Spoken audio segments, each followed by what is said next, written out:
doesn't require work. What do you think? Does sex require work?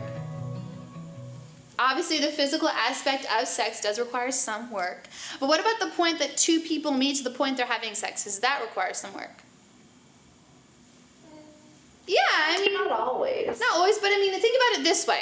All right, typically on TV, you have like good-looking guy, good-looking girl. They meet at like a bar or something, like, you know, some cheesy pickup line, how you doing? And, you know, he buys her a drink and they're laughing. There's like this whole montage of them like, ha, ha, ha, and it's just so wonderful. And he's like, you want to go back to my place? And she's like, okay, because obviously that's safe. And so they get in his wicked clean car. They're driving along. They get to his apartment. It's immaculate. It's beautiful. They have sex on this king-size bed. All right, it's magical. It's wonderful. There's fireworks going off in the distance. And is this reality? No.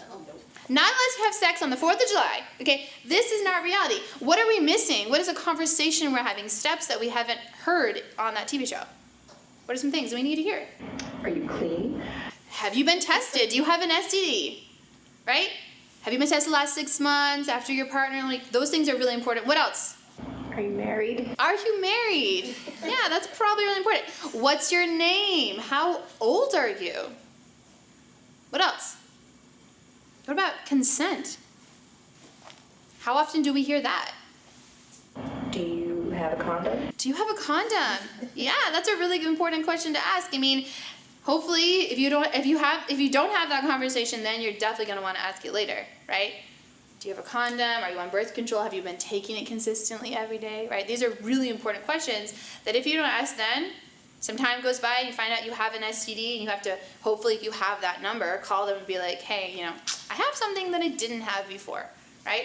So it's so important to have those conversations, and typically they're not sexy conversations to have, so they kind of omit them from television shows and from movies, but they're so incredibly important. I can remember one time that I saw a movie where there was a conversation about a condom, but it was only put in that movie just for fun, just to be silly. And it wasn't even for like a serious adding, but it's so important, and it's sad that that's kind of what society kind of makes it to be. All right? How about this last one? Sex always feels good. What do you think? Does sex always feel good? No, right? What are some instances where sex wouldn't feel good? Probably like the first time. Maybe the first time someone has sex, okay. When you're forced. Yeah, if you're forced to have sex, that's not going to feel good physically or emotionally. And I want to take a really serious moment to talk about this, okay? 1 out of 4 girls and 1 out of 6 guys are sexually abused or molested before they graduate. And so I want to say, if that's something that's happened to you or someone that you know, that first of all, it is not your fault. There's nothing that anyone could ever do to ask or deserve that. All right, so if that is something that's happened to you or someone that you know, we want to encourage you to talk to someone about that. Talk to a guidance counselor, talk to a parent, talk to a cop.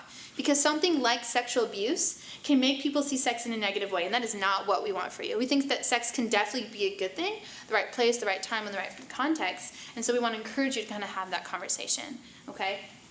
Maybe someone wasn't necessarily forced, maybe they just weren't ready. Maybe they felt pressured, maybe they felt too young. Maybe they had sex with someone thinking, oh, this is a great person, I'm so excited, and then afterwards they turned out to not really be who they thought they were, and that could be painful, that could be difficult. Or if there's an STD present, right? Blisters, pus, cancer, warts. Maybe you didn't know that you had something or your partner had something. Later on you find that out. That could be definitely difficult. And so sex doesn't always feel good.